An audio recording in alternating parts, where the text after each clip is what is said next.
الحمد لله نحمده ونستعينه ونستغفره ونعوذ بالله من شرور أنفسنا ومن سيئات أعمالنا من يهد الله فلا مضل له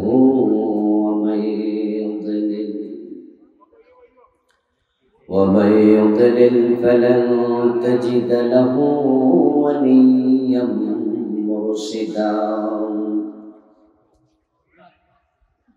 وأشهد أن لا إله إلا الله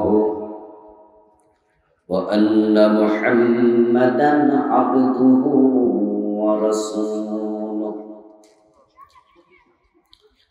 أما بعد فقد قال الله تعالى في كلامه المجيد أعوذ بالله من الشيطان الرجيم بسم الله الرحمن الرحيم ولقد بعثنا في كل أمة رسولا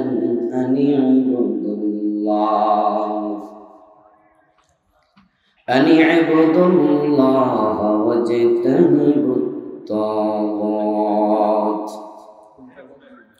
فمنهم من هدى الله ومنهم من حقت عليه الضلالة فسيروا في الأرض فانظروا كيف كان عاقبة المكذبين.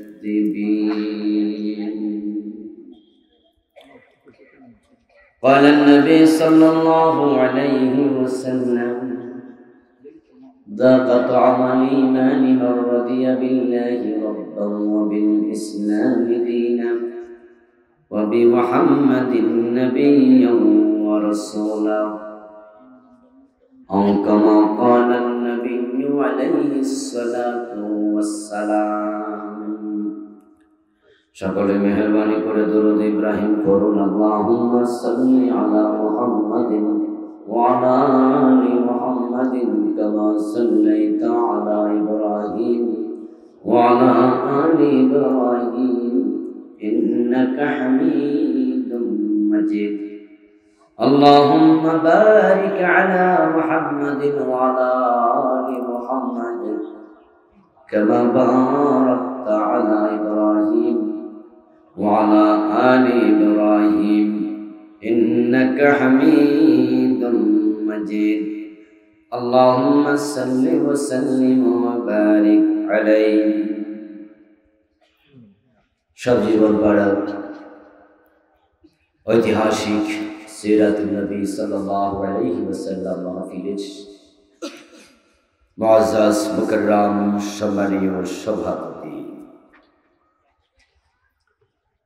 আজকের এই মাহফিলে আমার পূর্বে অত্যন্ত চমৎকার ভাবে কোরআন এবং সুন্নাহ থেকে যৌক্তিক খুরদার আলোচনা উপস্থাপন করেছেন নন্দিত মুফাসসিরে কোরআন, যাকে আমি শব্দের জাদুকর বলে থাকি। এত চমৎকার বাংলা শব্দ উচ্চারণকারী বক্তা উনার মতো খুব বিরল।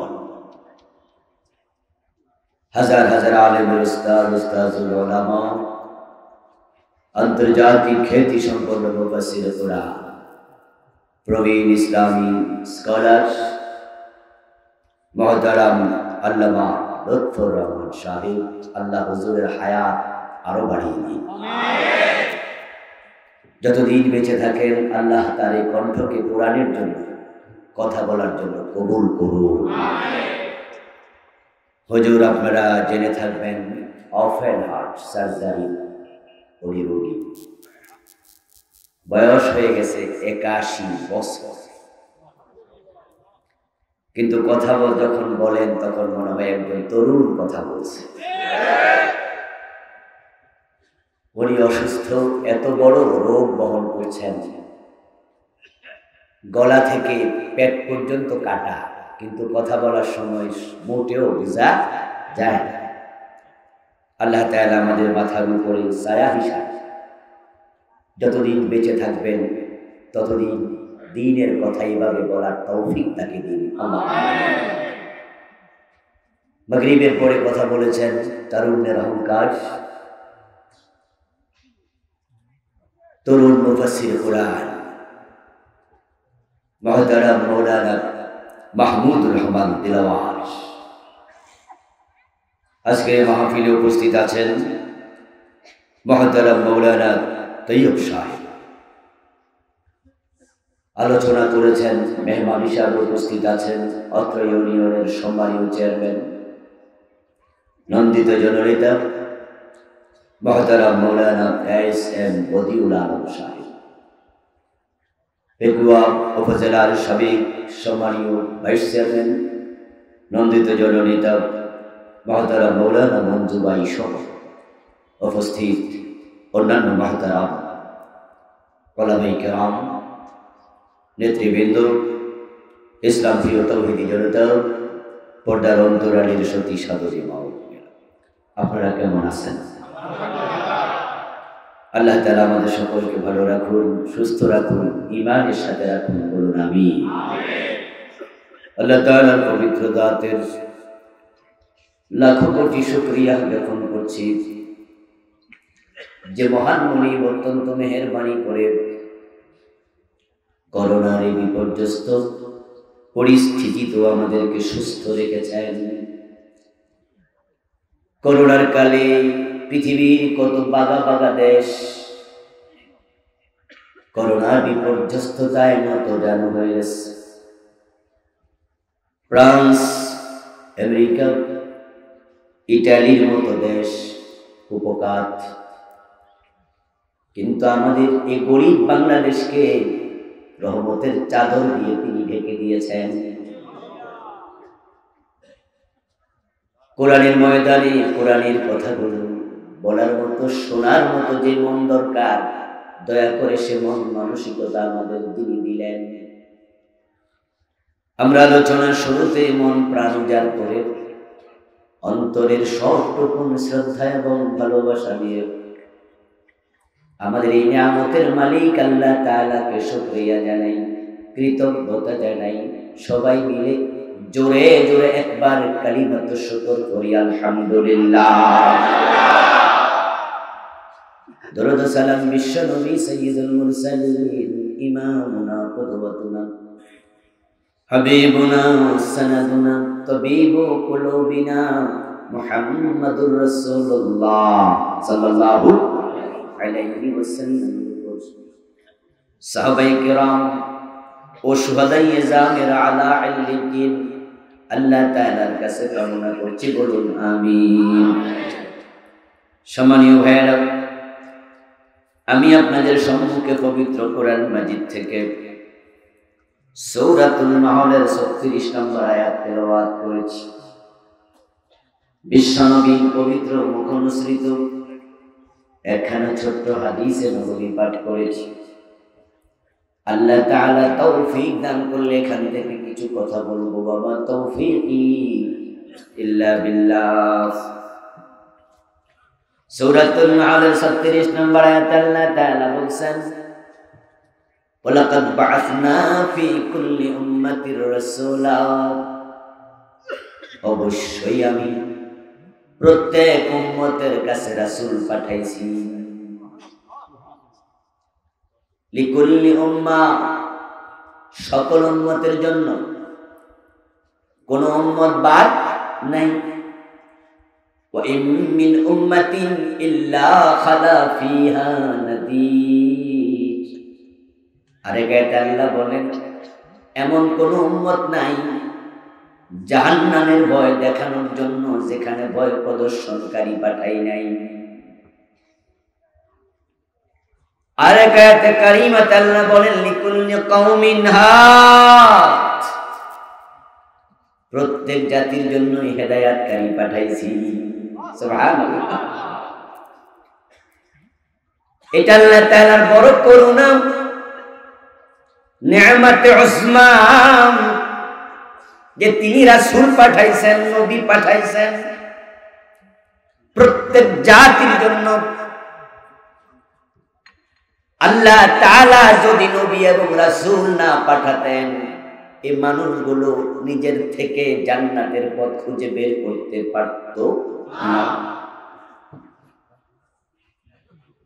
জান্নাতের পথ খোঁজার জন্য যে ইলম দরকার, যে জ্ঞান দরকার, সেটা তাদের নাই। তাদের জ্ঞান এত কম, এত কম। তারা যদি ঢাকার মানুষ চট্টগ্রাম যায়, তারা পূর্ব পশ্চিমটাই চিনে না। যখন চিটাং থেকে ঢাকা যায়, ঢাকা থেকে রাজশাহী যায়, 50-100 মাইল দূরে গেলে পূর্ব পশ্চিমটাই বোঝে না। অন্যকে জিজ্ঞাসা করে পথ চেনা লাগে, পথঘাটও চেনে না।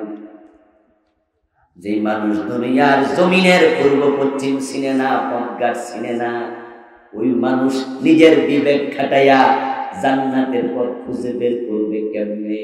এটা ছিল তাদের জন্য অসম্ভব।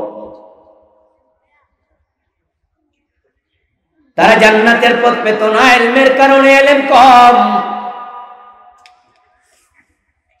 আল্লাহ তাআলা বলেন মা উতিতুম মিনাল ইলমি ইল্লা কলিলা, আমি তোমাদেরকে ইলম দেই নাই, ইলম দেই নাই। ওয়া মা উতিতুম মিনাল ইলম, ইলম তোমরা পাও নাই। পরে বলেন ইল্লা কলিলা, পেয়েছো বড় সামান্য। ওই ইলমের পরিধি খুবই কম, বড় সামান্য। সামান্য হওয়ার কারণেই তো তোমরা দিক হারাও, পথ হারাও।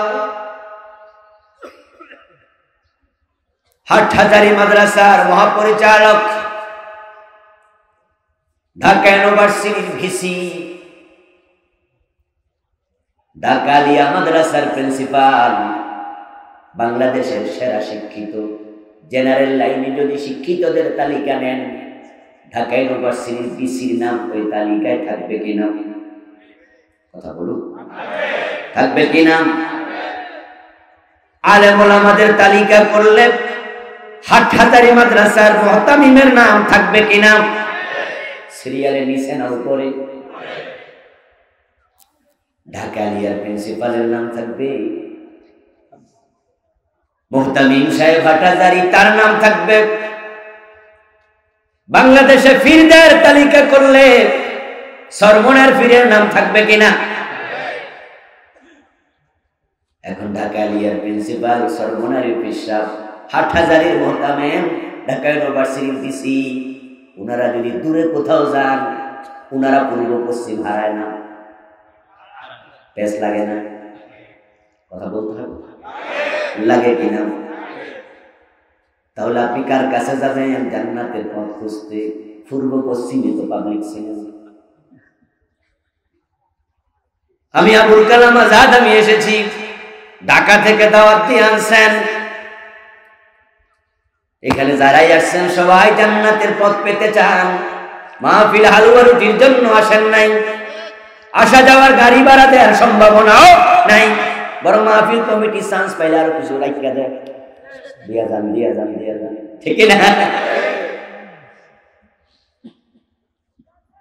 কেন আসছেন? জান্নাতের পথ পেতে চান। আমি আবুল কালাম আজাদ জান্নাতের পথ কেমনে দেখাবো? আমি নিজে তো পূর্ব পশ্চিম হারাইয়া ফেলি। তাই তো আল্লাহ তাআলা জান্নাতের পথ দেখানোর দায়িত্ব আমাদের উপরে ছাড়েন নাই, বরং এটা নিজে কন্ট্রোল করেছেন যুগে যুগে নবী রাসূল পাঠাইয়া। আল্লাহ তাআলা বলেন আমি পাঠাইছি নবী, লাকাদ বাআসনা ফি কুল্লি উম্মাতির রাসূলা, আমি আল্লাহ পাঠাইছি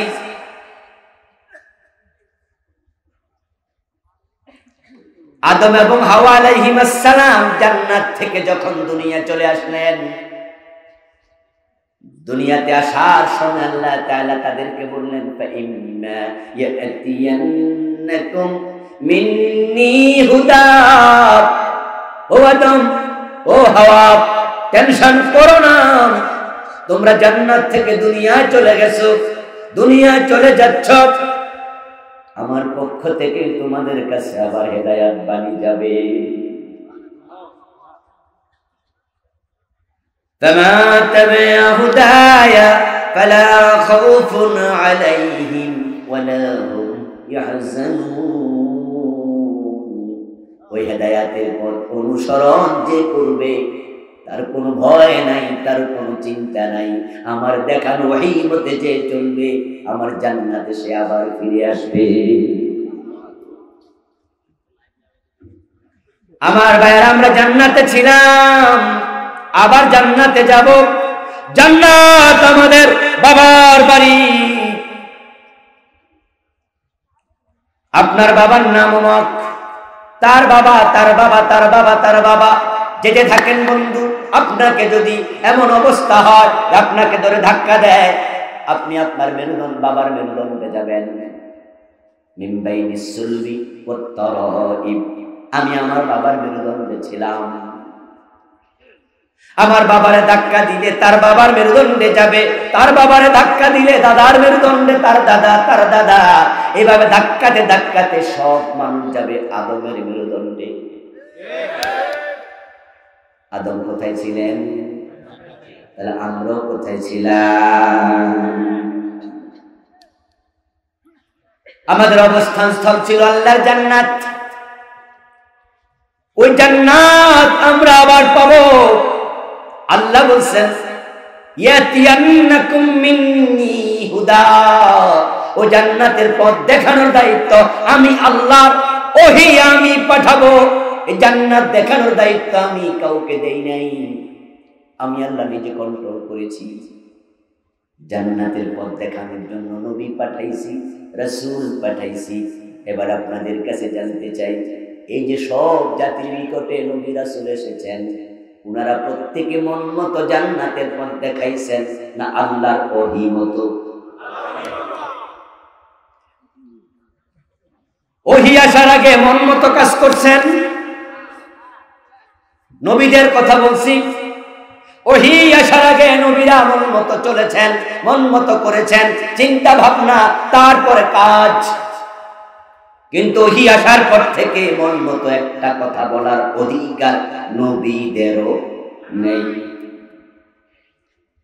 মা ইয়ানতিকু আনিল হাওয়া ইন হুয়া ইল্লা ওয়াহয়ুন ইউহা। আল্লাহ তাআলা বলেন, আমার নবী মুহাম্মদ নিজে বানায়া একটা কথা বলে না, যা বলে সব আমার পাঠানো ওহী। নবীগণ মন মতো জান্নাতের পথ দেখান নাই, কেমনে দেখাবেন? ওহী আসার আগে জান্নাতের পথ কোনটা এটা নবী নিজেও জানতেন না। ওয়াজাদাকা দাল্লান ফাহাদা, আল্লাহ সূরা দোহাতে বিশ্ব নবীকে বলছেন, আপনি ছিলেন জান্নাতের পথ সম্পর্কে অনবহিত, আপনাকে অবহিত করেছেন কে? আমা কুনতা তাদরি মাল কিতাবু ওয়ালাল ঈমান। ওহী আসার আগে ঈমান কাকে বলে, কিতাব কাকে বলে, ওমা কুনতা তাদরি, আপনি নিজেও জানতেন না। ও নবী মুহাম্মদ, আমি আপনাকে জানাইছি, এবার আপনি উম্মতকে জানান। উম্মতকে জানানোর সময় আপনি আমি যা পাঠাইছি সেটাই জানাবেন, নাকি নিজেও কিছু মিলাইয়া টিলাইয়া চালাবেন? ইয়া আইয়ুহার রাসূল বাল্লিগ মা উনজিলা ইলাইকা মির রাব্বিক, হে আমার রাসূল, রবের পক্ষ থেকে যা আসে শুধু সেটাই তাবলীগ করুন।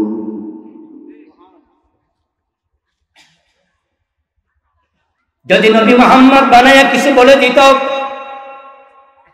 তাহলে রেজাল্ট কি হতো? আল্লাহ সেটাও কোরআনে বলছেন।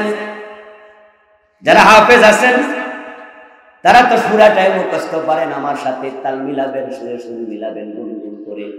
পাশের লোকেরা বুঝবে হুজুর ঠিকঠাক কইতাছে। আল্লাহ বলছেন ওয়ালাউ তাকাওয়ালা আলাইনা বা'দাল আকাবিল লাআখাযনা মিনহু বিল ইয়ামিন সুম্মা লাকাতা'না মিনহুল ওয়াতীন। আমার নবী মুহাম্মদ যদি আমি আল্লাহর নামে নিজে বানায়া কিছু চালায়া দিত, ওহির বাহিরে চলে যেত, মনমতো কথা বলতো, আমি আল্লাহ আমার নবীকে ডান হাত দিয়ে চাপা ধরা কণ্ঠনালী কেটে নিয়ে যেতাম।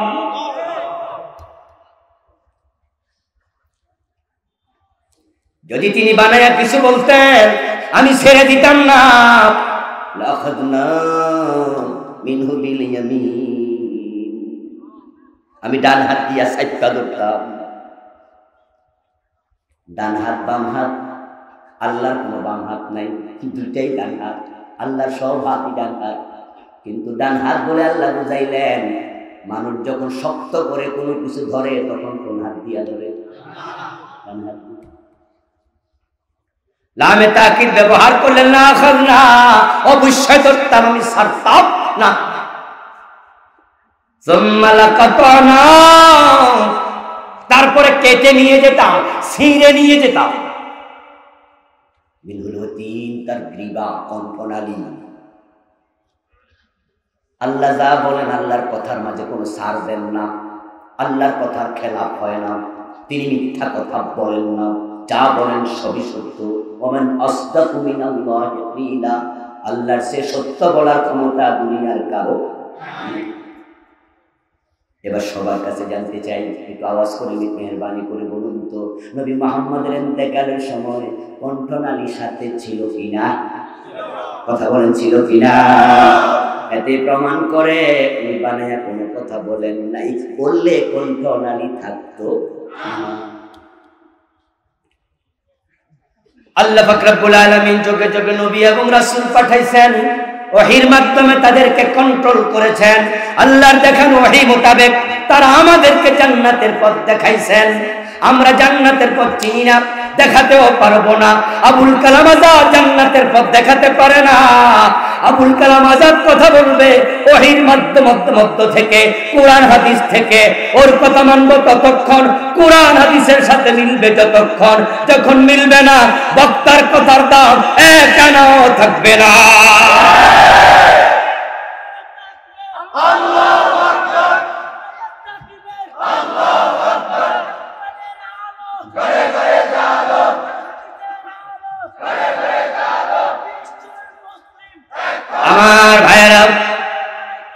আমার ভাইয়েরা শুনুন, বিশ্বাস হুজুরকে আমরা মানবো ততক্ষণ ওনার কথা কোরআন হাদিসের সাথে মিলবে ততক্ষণ।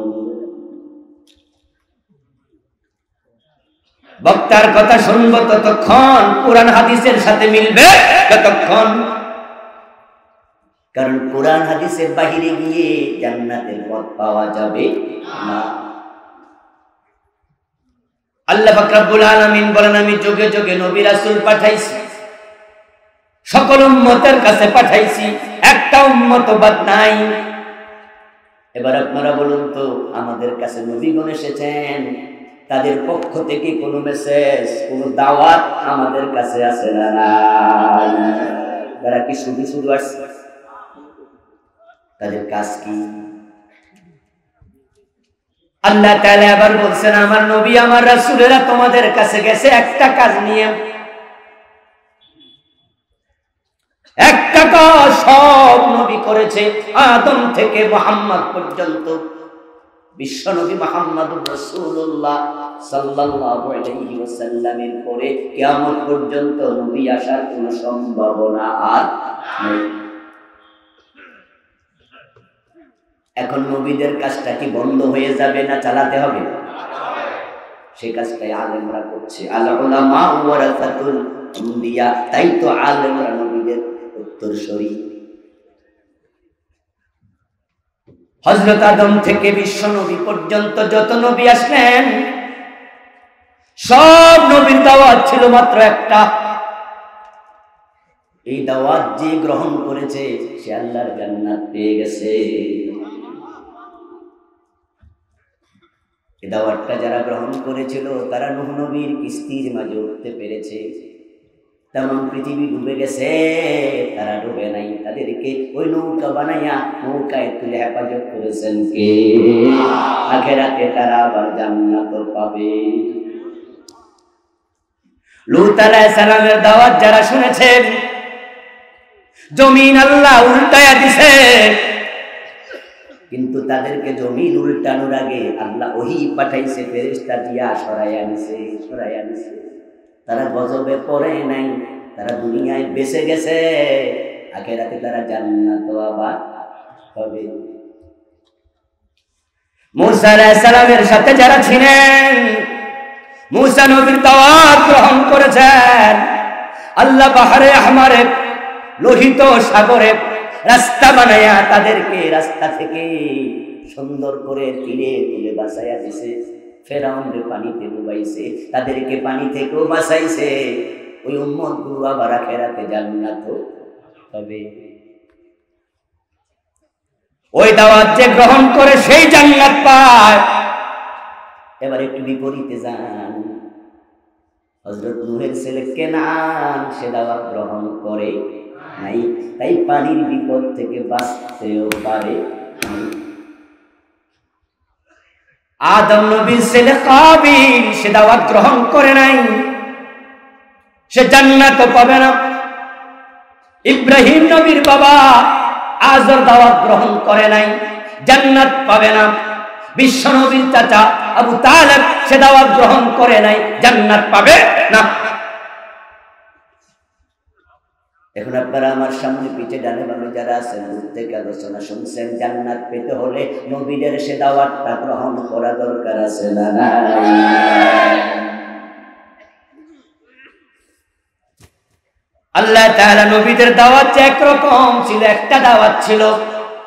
সব নবী কুরআন মাজিদের অনেকগুলো আয়াতে তিনি নাম ধরে ধরে বলছেন, লাকাদ আরসালনা নূহান ইলা কওমিহি فقال يا قوم اعبدوا الله ما لكم من إله غيره وإلى عاد أخاهم هودا قال يا قوم اعبدوا الله ما لكم من إله غيره وإلى ثمود أخاهم صالحا قال يا قوم اعبدوا الله ما لكم من إله غيره وإلى مدين أخاهم شعيبا قال يا قوم اعبدوا الله ما لكم من إله غيره।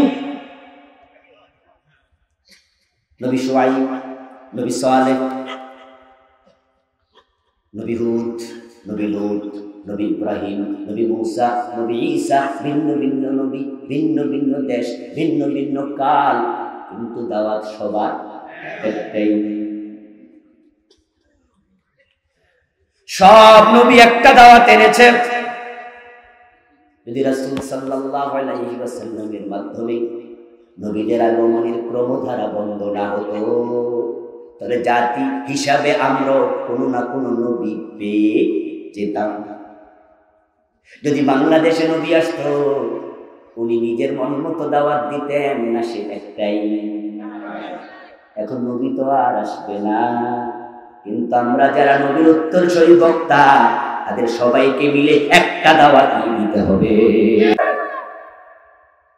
খানকার দাওয়াত দিলে হবে না, দলের দাওয়াত দিলে হবে না, মুরিদ বানানোর দাওয়াত দিলে হবে না, নবীদের দাওয়াতটাই দিতে হবে।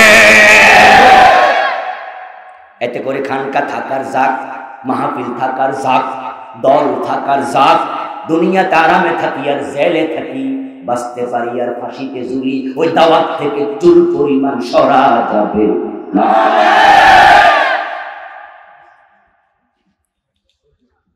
ওই দাওয়াত দেওয়া সহজ নয়, সহজ নয়, সহজ নয়। এই জন্য তো আজকে সুবিধাবাদী দাওয়াত হয়েছে, মন মতো দাওয়াত শুরু হয়েছে। এমন ভাবে দাওয়াত দেয়, দাওয়াতের পরে হালুয়া রুটি খাইয়া কুলাতে পারে না, গার মোটা হয়। নবীদের গলায় রশি, তোমাদের গলায় ফুলের মালা।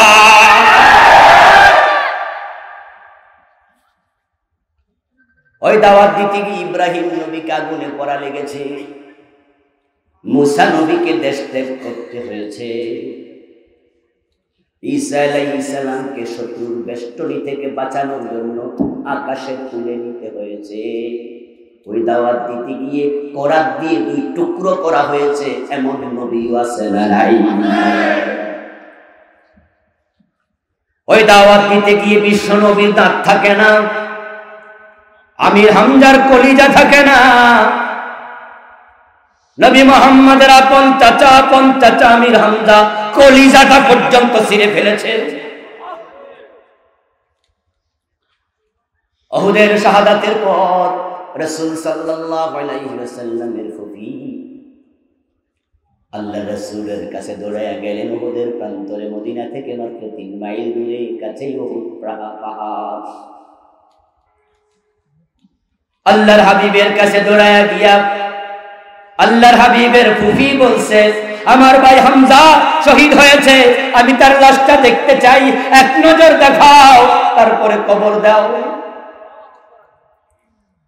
হযরত সাফিয়া বিনতে আব্দুল মুত্তালিব রাদিয়াল্লাহু তাআলা আনহা রাসূলের ফুফি, তিনি মুমিনা ছিলেন। বিশ্বনবী বলেন, ফুফি ভাইয়ের লাশ দেখো না, সহ্য করতে পারবা না। তোমার ভাইয়ের লাশকে মসলা করা হয়েছে, বিকৃত করা হয়েছে, কাফেররা তার নাক কেটে নিয়েছে, কান কেটে নিয়েছে, জিহ্বা কেটে নিয়েছে, তার হাত কেটে নিয়েছে, পা কেটে নিয়েছে, ইভেন তার লজ্জাস্থানটা পর্যন্ত কেটেছে, বুকটা ছিঁড়ে কলিজা বের করে হিন্দা সাবাস।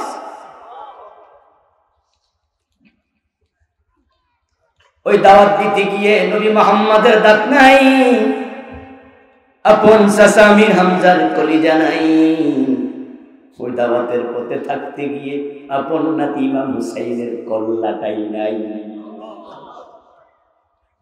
কারবালার প্রান্তরে দেহ থেকে কল্লা আলাদা করছে, গোড়া দাবড়াইয়া ওই দেহের উপরে মাংস হাড্ডি আলাদা করে দিয়েছে। বর্ষার আগার মাঝে মাথাটা লাগাইয়া ইরাকের কারবালা থেকে সিরিয়ার দামেস্কে নিয়েছে। আর তুমি সে দাওয়াত দিয়া নিরাপদে থাকবা কেমনে ভাবলা? তাই তো আমরা দেখতে পাই, যারা সে দাওয়াত দেয় তারা বাড়িতে ঘুমাতে পারে না, তাদের ব্যবসা প্রতিষ্ঠান থাকে না, তাদেরকে বিনা দোষে ফাঁসিতে ঝুলানো হয়।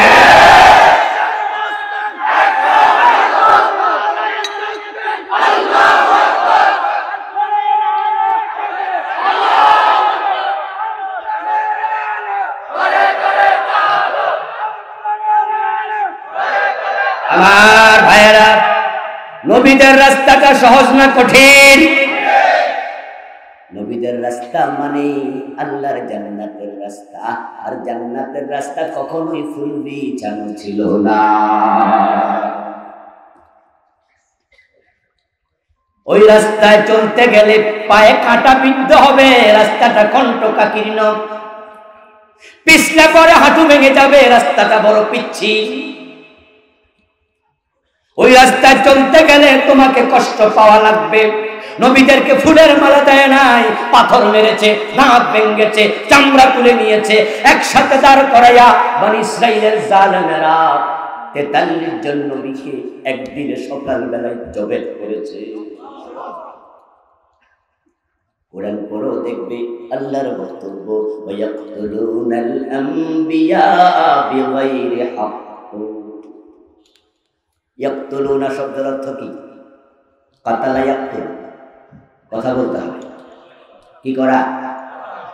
কাতালা ইয়াকতুল, জবে করে দেয়া, হত্যা করা। আম্বিয়া, আম্বিয়া শব্দটি এক বচন না বহু বচন? এই আয়াতের ব্যাখ্যায় বিশ্ব নবী বলেন, বনি ইসরাইলের জালেমেরা একদিন সকালবেলা 43 জন নবীকে এক জায়গায় দাঁড় করায় একসাথে জবে করছে। উম্মতেরা সন্ধ্যাবেলায় বিদ্রোহ করেছে, প্রতিবাদ করেছে।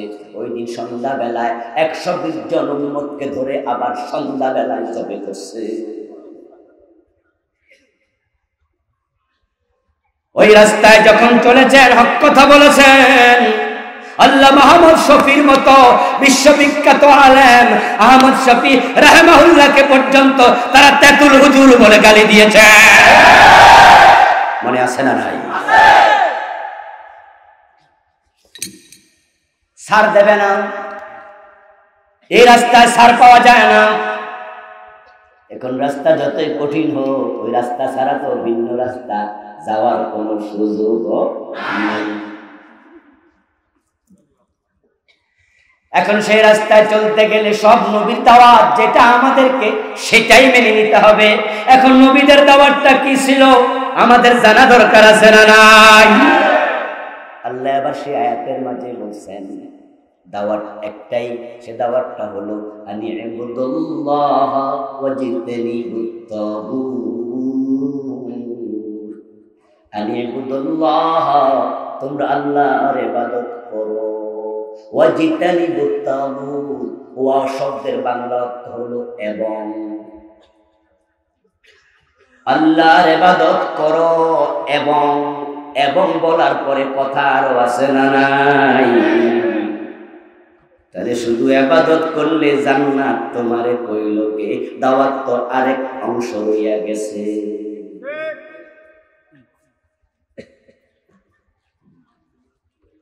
দাওয়াত একটা, দাওয়াতের অংশ হলো দুটা। প্রথম অংশ আল্লাহর ইবাদত করো, দ্বিতীয় অংশ আছে ওয়াজতানিবুত তাগুত, সেটাও তোমাকে মানতে হবে।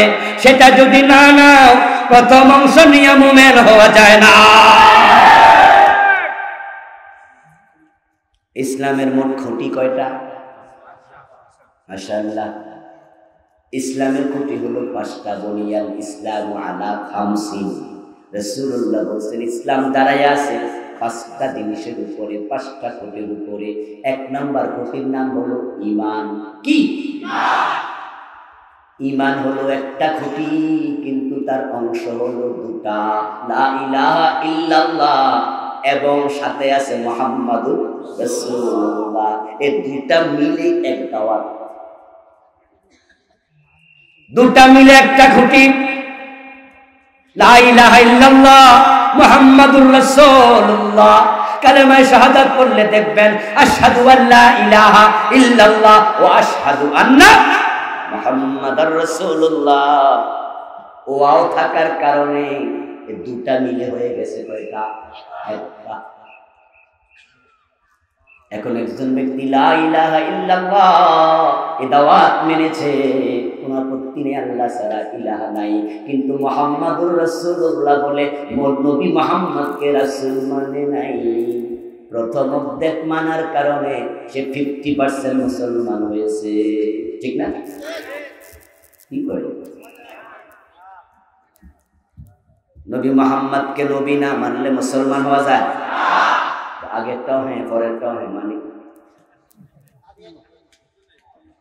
আবার কথা বলুন। সবাই বলে রাম, তার সাথে জাম, এটা হবে না, বুঝে শুনে কথা বলতে হবে, ঠিক না? রাম বলা জায়েজ আছে? সবাই কয় রাম, আমিও কবু রাম, এটা হবে না। বক্তা কি কয় ভালো করে শুনবেন, জবাব দেবেন সচেতন ভাবে। ওয়াজ বাড়িতে নেওয়া লাগবে, রেখে যাওয়া যাবে না। ঈমান একটা অংশ, দুটা, লা ইলাহা ইল্লাল্লাহ মুহাম্মাদুর রাসূলুল্লাহ, দুটা মিলে একটা স্তম্ভ, একটা খুঁটি। লা ইলাহা ইল্লাল্লাহ মানলেন, মুহাম্মাদুর রাসূলুল্লাহ এই অর্ধেক মানলেন না, মুমিন হইছেন না। তো অর্ধেক যে মানছেন এটার কোনো দাম নাই, এটার একানাও দাম নাই। মুমিন হতে চাইলে তোমাকে পুরাটাই মানতে হবে। এবার একটা সহজ প্রশ্ন করি, জবাব দিন। ফজরের নামাজের ফরজ কয় রাকাত?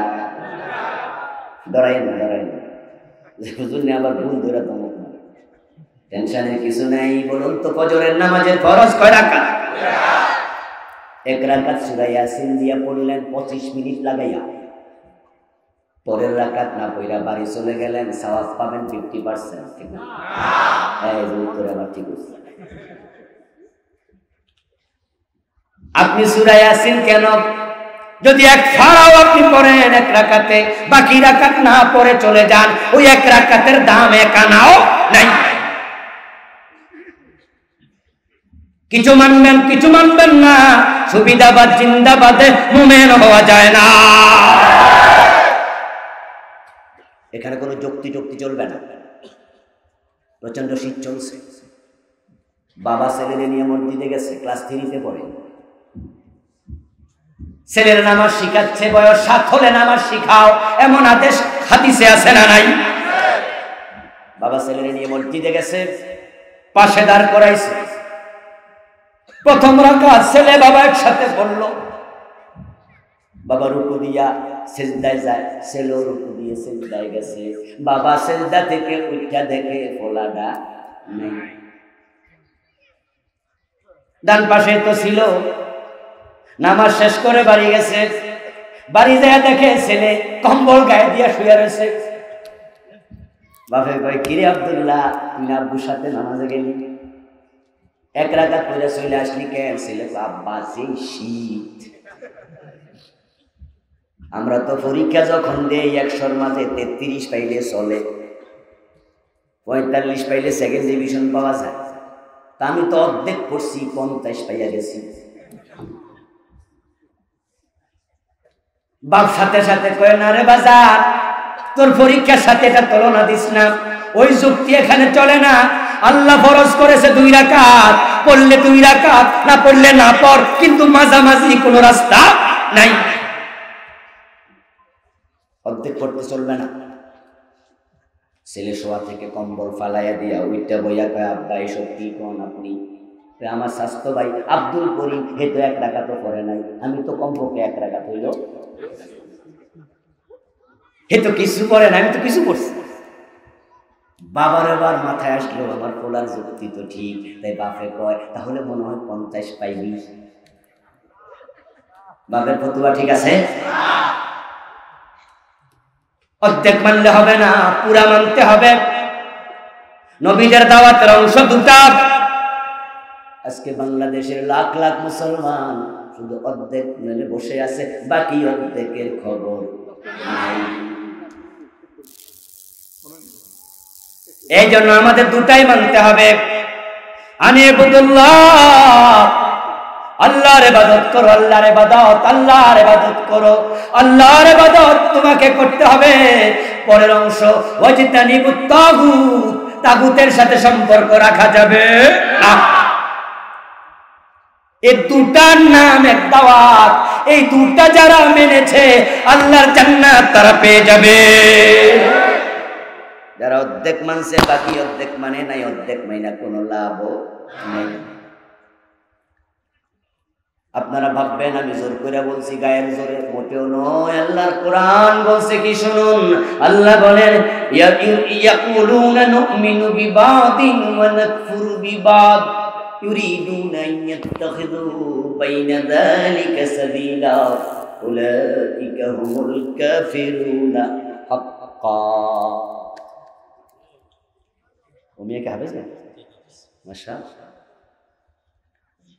আল্লাহ বলছে কিছু লোক থাকবে, তারা বলবে কিছু তো মানছি, বাকিটা মানা একটু জটিল। শুধু ইবাদতের ওয়াজ করো, কেউ মারতে আসবে না। অন্যের বিরুদ্ধে কথা বলতে যাও, জেলে থাকা লাগবে। তুমি অন্যায় করবা না, পাবলিক এসে ধন্যবাদ দেবে, তোমার পিঠে হাত বুলাইয়া দেবে, মাথার চুলে হাত বুলাইয়া দেবে, হুজুর বলে পানি পরা নেবে। অন্যায়কারীর অন্যায় বাধা দিও না। তুমি ভালো, সবাই বলবে ভালো মানুষ, কিন্তু অন্যায় দেখে চুপ থাকার কোনো সুযোগ ইসলামে নাই। অন্যায় করা যাবে না, অন্যায় সহ্য করা যাবে না। এখন তুমি বাধা দিতে গেলে বিপদ আছে না নাই? যারা বাধা দিতে গেছে, অন্যায়ের বিরুদ্ধে কথা বলেছে, রাসূলের পুরা দাওয়াত দিয়েছে, তাদের দিকে তাকাই আমরা দেখি 40 বছর কোরআনের তাফসীর করেছে তামাম দুনিয়ায়। মুফাসসির বললে আমরা বাংলাদেশে একজনকে চিনি, একজনকে জানি, শুধু হক কথা বলার কারণে আজকে জেলখানায় রাত কাটাচ্ছে, আর কোনো কারণ নাই। ঠিক না? যারা জেলে দিছে তারাও জানেন দর্শন করতে পারে, মামলার বাদীও জানেন, বিচারকও জানেন, মামলা যারা দিছে তারাও জানে এই লোকটা কমপক্ষে দর্শনকারী হবে না। আমার বন্ধু ময়না পাখি খাসার ভিতরে, কাক পাখি ডালে ডালে ওরে।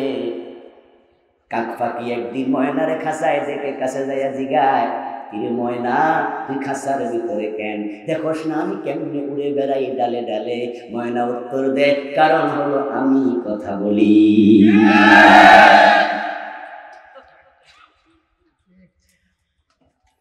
নবীদের দাওয়াত গ্রহণ করো, দুইটা অংশ, ইবাদত করতেই হবে, করতেই হবে, কিন্তু পরের অংশ ইবাদতকারীরা তাগুতের সাথে সম্পর্ক রাখতে পারে না।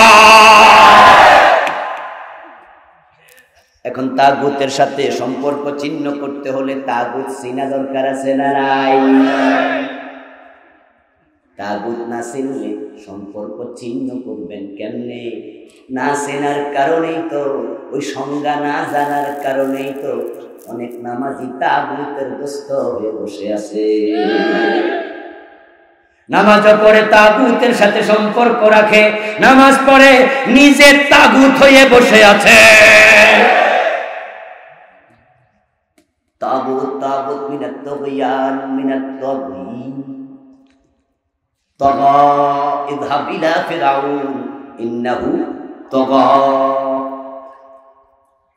তাগুতের দুটি ব্যাখ্যা বলবো আজকে, অনেকগুলো ব্যাখ্যার মাঝ থেকে। এক নাম্বার ব্যাখ্যা হলো তাগুত মানে আওসান, তাগুত মানে হলো আসনাম, তাগুত মানে হলো মূর্তি। দ্বিতীয় ব্যাখ্যা হলো তাগুত মানে হলো ওই শক্তি, যেই শক্তি নিজে দিন মানে না, আল্লাহর আইন মানে না, আমরা মানতে চাইলে মানতেও দেয় না।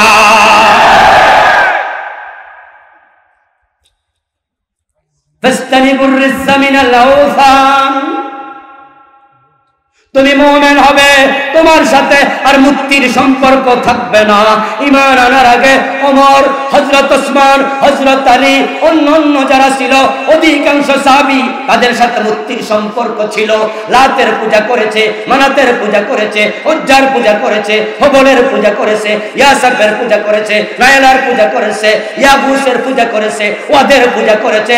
আল্লাহ বলে ঈমান আনার পরে মূর্তির সাথে আর সম্পর্ক থাকবে না। আমাদের সময় একটু কম আছে, তাই মিছিল আর দেয়া যাবে না। 10টার ভিতরে আমরা শেষ করবো ইনশাআল্লাহ। কিছু বাইন্ডিংস আছে।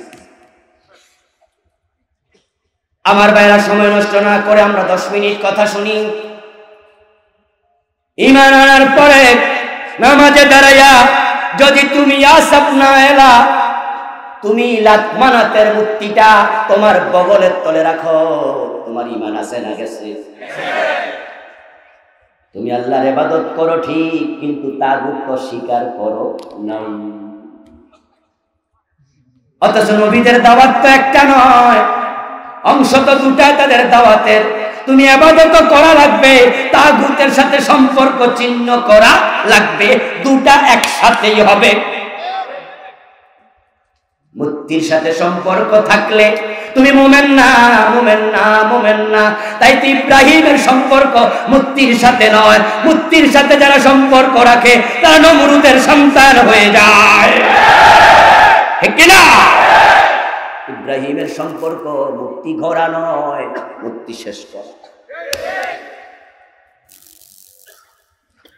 রাসূলুল্লাহ সাল্লাল্লাহু আলাইহি ওয়াসাল্লাম মূর্তির পক্ষে ছিলেন না বিপক্ষে? কিন্তু পরিতাপের সাথে বলা লাগে আজকে ধীরে ধীরে আবার তার উম্মতেরা মুক্তির দিকে আস্তে আস্তে করে আগাচ্ছে। রাসূলুল্লাহ সাল্লাল্লাহু আলাইহি ওয়াসাল্লাম বলেছেন, আমার উম্মতের শেষ জামানার একটা অংশ আবার মূর্তি পূজায় লিপ্ত হবে। ওই হাদিসের দিকে আমরাও আগাচ্ছি কিনা জানি না, জানি না। আমাদের বড় ভয় হয়, বড় ভয় হয়। আমাদের 90% মুসলমানের দেশে আজকে মূর্তি বানানোর সংস্কৃতি শুরু হয়ে গেছে। রাস্তার মোড়ে আপনি মূর্তি বানাবেন, আপনার বাবার, আপনার দাদার। আমি আপনাকে প্রশ্ন করতে চাই, আপনার রাসূল তো বলছেন যদি তোমার ঘরের মাঝে কোনো ছবি টানানো থাকে ওই ঘরে রহমতের ফেরেশতা প্রবেশ করবে না। যদি শুধু ছবিটা টানায়া রাখেন এতে রহমতের ফেরেশতা ঘরে আসে না। এখন বাবার যদি একটা মূর্তি বানায়া ঘরে ঢুকায়া রাখেন ফেরেশতা কি আসবে? যদি মূর্তি ঘরে থাকলে রহমতের ফেরেশতা না ঢোকে, তোমরা রাস্তার মোড়ে মোড়ে বানাইলে দেশটা থেকে রহমত চলে যেতে পারে। আমাদের আল্লামা লুৎফুর রহমান হুজুর চমৎকার করে বলেছিলেন, ইমাম ভুল করলে মুসল্লি লোকমা কেন দেয়, কেন দেয়, কেন দেয়? মুসল্লি তো এড়াইয়া যায় না, মুসল্লি তো কয় না ওনার ভুল ওনার লগে আমার কি। কারণ মুসল্লি জানে ইমামের ভুল যদি হয় নামাজ বাতিল হলে মুসল্লিটাও বাতিল। তাই ইমামের ছেলে যদি ইমামের পিছনে মুক্তাদি হইয়া দাঁড়ায়, ইমাম যদি ফজরের নামাজ এক রাকাত করে সালাম ফিরায়, বাবারেও লোকমা দেবে, দেরি করবে না। ছেলে মনে মনে ভাববে আমার বাবারে স্বর্ণ বর্ণে লোকমা কেমনে দিই, মান সম্মান আছে না। উনি যদি বদুয়া দেয়, তাই উনি এক রাকাত করছে, আমি পোলাপান আমি এক রাকাত পড়ালাই, কোনোরকম চলুক, ঠিক। ছেলে জানে লোকমা না দিলে বাবার নামাজ বাতিল হবে, আমার নামাজও বাতিল হবে। নামাজ শুধু ইমামের না, নামাজটা মুসল্লিরও আছে সমান। দেশটা তোমাদের একা না, তোমাদের একা না। রহমত চলে গেলে ওই গজবে আমরাও পড়ে যাব। তাই লোকমা দেয়া দরকার আছে না? তোমাদের সাথে শত্রুতা করে লোকমা দেই না। এই যে আমরা ইমামের লোকমা দেই, শত্রুতা করে দেই। উনি ভুল করলে আমরা লোকমা দেই, ভুল না করলে আমরা অনুসরণ করি। আপনারা বলবেন যে না না অতি বুদ্ধি খাটাইছেন, খাটাইয়া বলবেন হুজুর মূর্তি হারাম, এটা শিরক। আমরা বুঝি, আমরা মূর্তি বানাই না। তাহলে কি বানান? ভাস্কর্য বানাই। কি বানায়? মিয়া সুদ খান, জিনা, ইন্টারেস্ট খাই। এই যুবক মদ খাও কেন? জিনা হুজুর, ড্রিঙ্কস করি। নাম পাল্টাইলে দুই জিনিস হয়ে যাবে। বিবেকের কাছে প্রশ্ন রাখছি, দেশটা আপনার, দেশটা আমার, সবার। দেশটা ভালো থাকার জন্য আল্লাহর রহমত দরকার আছে না নাই? রহমত দরকার আছে না নাই? সোনার বাংলা বানাতে হলে আল্লাহর রহমত লাগবে, বিকল্প হবে না। আপনাকে বলছি দোস্ত, মন্দিরের ভিতরে আপনাদের এলাকায় যদি কোনো মন্দির থাকে, মন্দিরে গিয়ে দেখবেন মন্দিরে মূর্তি আছে। সরস্বতীর মূর্তি, কালীর মূর্তি আছে না নাই? কালীর মূর্তির মাথা আছে না নাই? তো রাস্তায় যেটা বানাইবো সেটার মাথা আছে না নাই? কালী মূর্তির হাত আছে না নাই? রাস্তার মোড়ে যেটা বানাইবো হাত আছে না নাই? কালী মূর্তির বডি আছে না নাই? তো রাস্তার মোড়ে যেটা বানাবে ভাস্কর্য নাম দিছ, ওটার বডি আছে না নাই? পার্থক্য কই? কোথায় পার্থক্য? আসলে পার্থক্য নাই, পার্থক্য নাই। শয়তান তোমাদের মাথার মাঝে প্রস্রাব করে দিয়েছে। তোমরা জ্ঞান হারাইছো, আলেমদের ফতোয়া গ্রহণ করছো না। কোন নেতার সাথে আমাদের বৈরিতা নেই, কোন ব্যক্তির সাথে দ্বন্দ্ব নেই। আমাদের দাওয়াত হবে আদর্শের দাওয়াত, কথা হবে আদর্শের কথা। তোমার নেতা কেন, তোমার বাবা কেন, আমার বাবার মূর্তি বানালে সেটাও জায়েজ হবে না, আমি সেটাও বৈধ বলবো না। আমার ভাইয়েরা, এখন প্রথম ব্যাখ্যা, মূর্তির সাথে মুসলমানের সম্পর্ক থাকবে না। তাই এই বিষয়ে সব মুসলমান এক হওয়া দরকার আছে না? দুই নাম্বার ব্যাখ্যা ছিল ওই শক্তির নাম তাগুত, যেই শক্তি আল্লাহর আইন নিজে মানে না, আমাদেরকে মানতে দেয় না। ফেরাউন হলো বড় তাগুত। হযরত মূসার বিধান ওহির মাধ্যমে যা এসেছিল ফেরাউন মানতে রাজি হয় না। যারা মানছে তাদেরকে জুলুম অত্যাচার করেছে।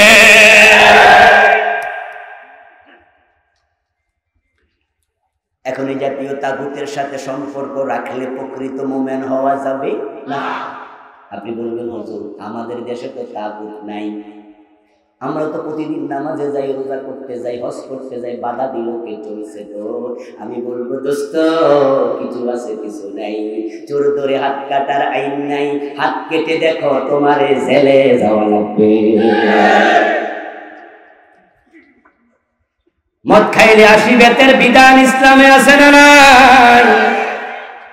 যদি এলাকার কোন চেয়ারম্যান, এলাকার কোন মেম্বার, এলাকার কোন এমপি কোন মদখোরকে 80 বেত দেয়, তার নেতৃত্বটাও থাকবে না, তাকেও রাষ্ট্রদ্রোহের মামলা জেলে দেবে। আমি আমার বাসা থেকে প্রাইভেট কার নিয়ে বের হলাম, ড্রাইভার সাহেবকে বলে দিলাম রাস্তায় যখন চলবা বিশ্বনবীর সুন্নাহ ডান পাশ না বাম পাশ? রাসূলের সুন্নাহ কি? ইউহিব্বুত তায়াম্মুনা ফি আমরিহি কুল্লিহি হাত্তা তারাজ্জুলিহি ওয়া তানাহুলিহি। বিশ্বনবী সব কাজ ডান পছন্দ করতেন, খাওয়া জুতা পায়ে দেয়া পর্যন্ত ডান, পায়জামা পরতে ডান, মাথার চুল আসলে ডান দিকে, ডান দিকে চলো সুন্নাহ। আমার ড্রাইভার সাহেব আমার কথা শুনে হুজুর ঠিক আছে, এখন ডান পাশে যদি গাড়ি চালাইতে শুরু করে, সামনে ট্রাফিক পুলিশ যদি দেখে, আমার ধন্যবাদ দিয়ে ছেড়ে দেবে। রাস্তার মোড়ে আমার দেখলে বলবে বাঁশি আওয়াজ করে ড্রাইভার দাঁড়াও। আমি জানালা জানামাইয়া বললাম কি খবর ট্রাফিক সাহেব? বলে হুজুর ডান পাশে চলছেন কেন? ডান পাশ তো বলবে না, বরং বলবে রং সাইড। কি বলবে? রং সাইডে গাড়ি চালান কেন? রং শব্দের অর্থ কি? রঙের বিপরীত কি? রাইট। রাইট মানে সঠিক, রং মানে ভুল। যখন কেউ আমাদেরকে এমন ফোন দেয়, ফোন দিয়ে বলতেছে আপনি আব্বাস না, আপনি কোন যে না আমি আব্দুল করিম, রং নাম্বারে কল দিচ্ছে, রং মানি বেঠি, ঠিক না? ডান পাশে চলা কি রং না রাইট? মুসলমান কথা বলতে হবে, ইসলামের আলোকে বলতে হবে, ডান পাশে চলা রং না রাইট?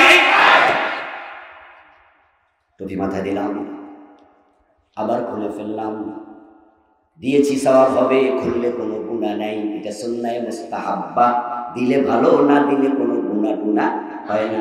তাই তো রাতের বেলায় ঘুমানোর সময় টুপিটা খুলে ঘুমাই। গোসলখানায় গোসল করতে গেলে কি টুপি লইয়া ঘুরতেই? এই যে খুলে রাখছি গুনাহ হয়ে গেছে? কিন্তু যদি কেউ কয় টুপি মানি না, যদি বলে টুপি মাথায় দিলে খবর আছে, টুপি মানি না, রাসূলের আদনা সুন্নাহকে তিরস্কার করলে ঈমান থাকবে না। সাব্যস্ত সুন্নাহকে ইনকার করলে ঈমান থাকে না, থাকে না। তুমি মেসওয়াক করো না, তোমার গুনাহ হবে না, করলে সওয়াব হবে। কিন্তু যদি বলো মেসওয়াক করতে পারবা না, মেসওয়াক মানি না, মেসওয়াক করলে মামলা দেব, রাসূলের সাব্যস্ত সুন্নাহ ইনকার করলে কাফের হওয়া লাগে। এখন রাস্তার ডান পাশে আমি চলছি, বেটা কয় বলে রং। মুসলমানের সন্তান বিশ্ব নবীর সুন্নাহকে রং বললে ঈমানটা থাকবে কেমনে? আমি সাথে সাথে বললাম এই ট্রাফিক পুলিশ আপনি কি বললেন? আপনার বুকে তো লেখা আছে, নেম ফলকে, নামের ফলকে লেখা আব্দুল্লাহ, মুসলমানের সন্তান, রং সাইড বলেন কেন? দিস ইজ রাইট, এটাই তো রাইট সাইড। ট্রাফিক বলবে হুজুর যে বেশি কথা কয়, 1000 টাকার একটা মামলা দাও। সম্ভাবনা আছে না নাই? সে ডান পাশে চলে না, আমার চলতে দিল। এইভাবে প্রতিটা ক্ষেত্রে আপনি তাকায়া দেখবেন, আপনি দিন পরিপূর্ণ মানতে গেলে আপনাকেও জেলে যাওয়া লাগবে। এখন যারা আইন বানাইছে উল্টা পাল্টা, ওরাই তাগুত, ওরাই তাগুত। কোরআনের আইন বাদ দিয়া উল্টা আইন বানাইবা, তুমি তাগুত হয়ে যাইবা, তোমার সাথে মুমিন সম্পর্ক রাখবে না। আর যে সম্পর্ক রাখে সে মুমিন হতে পারে না। তাই তো আল্লাহর বক্তব্য আফাতুমিনুনা বিবাদিল কিতাবি ওয়া তাকফুরুনা বিবাদ ফামা জাযাউ মান ইয়াফআলু যালিকা মিনকুম ইল্লা খিzyun ফিদ দুনিয়া ওয়া ইয়াওমাল কিয়ামাতি ইউরাদ্দুনা ইলা আশাদ্দিল আযাব। তুমি কিছু মানবা, বাকিটা উল্টা চলবা। আল্লাহ বলে এইভাবে যারা চলে দুনিয়ায় লাঞ্ছিত করব, আখিরাতে ধাক্কায়া জাহান্নামে ফেলে দেব। কথা শেষ, আলোচনার শেষ দিকে চলে আসছি। আবার সবাই একটা জবাব দেন, আমরা কি জাহান্নামে যেতে চাই? জান্নাতে যেতে হলে তাগুতের সাথে সম্পর্ক রাখার সুযোগ আর তাই আসুন সবাই